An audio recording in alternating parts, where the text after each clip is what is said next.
Uh, a good day. So I'll be presenting a distributed machine learning assignment for SCOB031. So my name is Matabata Msedi, and I'll be representing Group H. Right. So I'm gonna just get straight into it. So we were assigned to implement and run a machine learning algorithm for in a distributed computing environment. So usually the problem we encounter with like single network, like single CPUs and GPUs, is that they are slow and are limited by the memory, and some of the real world data sets are too large to be running on one machine. So like the time it takes to train these machine languaging models must shrink because we want them to iterate as much as possible so that they learn as fast as possible. So we chose like why we prefer distributed machine learning is that it achieves near linear speed up with workers. So if you have multiple workers, um, the communication or like the learning of the machine language is going to speed up when we have multiple workers working on one particular job, right? So, some of this hardware that we used to set up, we had four PCs, three worker nodes, and one parameter server, which is our master PC, also known as our coordinator.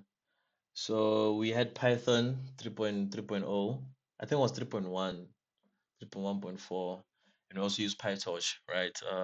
As the modeling, and we used, and also for data configuration we used synthetic minist like data set, which had 10,000 training samples total. So on that part, it was a part you mentioned when we were presenting our assignment to you. It was that why did we use a synthetic means data set, and how would we know like they would be valid or not? So thing is, right, we used one for advertising. So there are a lot of things that can predict the value of a certain aspect in advertising. So I think we downloaded the data set from Kaggle. I don't have the information here with me, but then we downloaded the information from Kaggle, and it was for advertising, and we clean while cleaning the data, there was a lot of zeros, there was a lot of duplicates, and we just needed to get rid of those. So the reason why we try to synthesize, like build the data set from scratch using Python, obviously, we saw some of the things were like outdated. Some of the companies were, you know like they were not reliable in terms of some of the resources and the competitors. So we're like, let's just build this, but then we made sure not to reach, not to pass a certain limit, right? So yeah, and also the training configuration, we had 10 epochs and an SGD optimizer, right? So I'm going to demonstrate the single machine use, and also again when it's distributed, right? So our system architecture, so this is how it looks like, right? So we have a parameter server, which is our master PC. So it had the IP address of this, and then the port of 5050. So we had worker one, which was carrying, we had 10,000 samples, by the way. And then worker one had approximately 3,333 samples, and then they were distributed equally between all those PCs, right? So let me just run this, and then we come and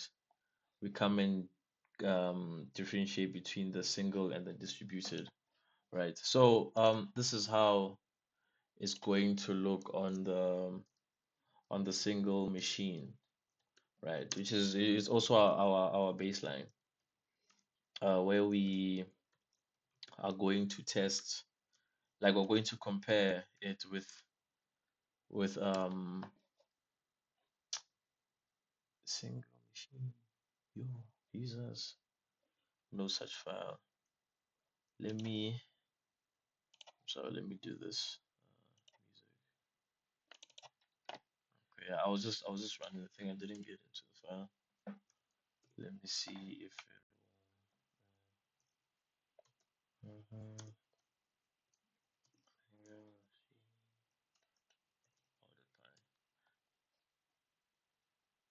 Oh, guys, guys, come on, guys, come on, yo, yo, and I'm recording. So yeah, this is how it looks on the on a single machine. So we have training on 10,000 samples. Our first epoch. So epoch is basically like a lab a data set has taken to be ran by our algorithm, right? So that's what we call an epoch. So we had 10 of these. And then you can see here the epoch is the highest point. So the reason why it's so high is because this is the first time the system is learning, right? So obviously it's gonna take time. So this is our peak, and then as you can see, as the data set runs a couple more laps through the algorithm, the time decreases, you know. So it shows that it is indeed learning, and there's a significant change in the time taken for it to run through the data set and learn how to probably estimate, a certain variable in the data set, right? So the training is completed and it took about 0.02 minutes, and the accuracy is 92.3, right? So, okay, and where's the server? Oh, now the server is not here. The server is not here. So now I'm going to run this on. We have recorded videos. By the way, I'm going to run this on the master. It was ran before on the master recording with two worker PCs, right? So let me just open that. Um, Let me just fast forward a bit. Okay, this is when it started. It started moving, right? Let me increase the speed. Speed is two, right? So yeah, this was on the master PC. I'm sorry about that. This was on the master PC. As you can see, thing is my colleague put, okay, thank you. Worker one is connected, worker two is connected, worker three. Let me pause. Let me go back. Worker one up to three are connected, which are the three laptops we're using. And then we can see the first lap around the algorithm on a distributed version right now. So they received gradients from our data set, right? And we can see the times. Look how long it took, 15.6 seconds, and then as soon as it ran through, now there's more workers, so um it takes less time to run through the information, right?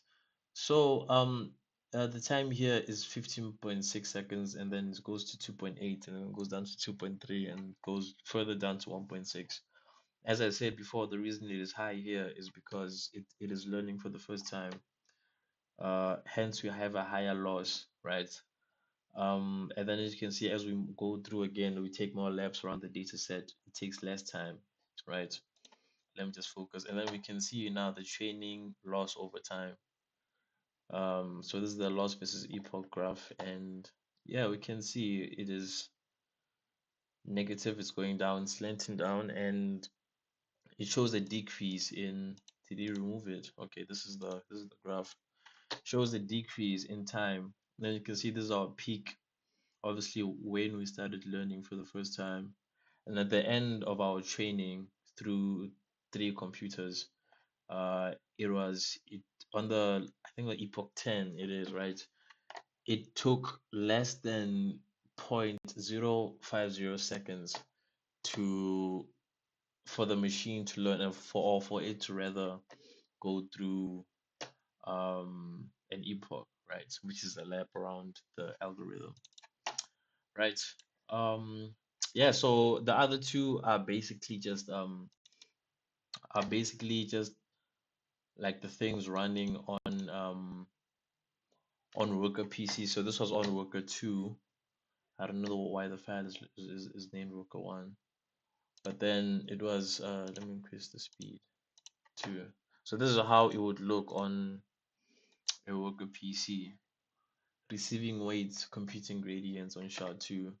So all these are happening simultaneously with the other workers, right? With the other workers. The other workers are doing the exact same job, by the way. I think I'm going to demonstrate with at least one last one. Um, yeah, training is complete. Well, for worker 2, training is complete. We can see receiving weights, computing gradients on SHA-2, computation 1.1 second, losses 2.3, sending gradients back, and then we're done. So that is the job. 3,333 samples approximately handled by worker 2. Um, worker, let me open worker 3. So it's kind of the same gist. Basically, practically did the same job, and yeah, this is how it looks like. Exactly the same, just maybe this one just has color. But then they did the exact same function. Also, if you notice, as we start worker 3, I want epoch 1, epoch 2, epoch 1 here, right?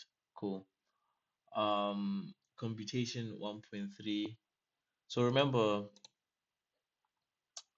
what is it? Okay, remember that these things are happening simultaneously, right? Worker 3 connected.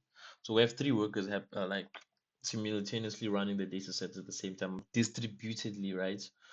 We can see the computation here is 1.49, right?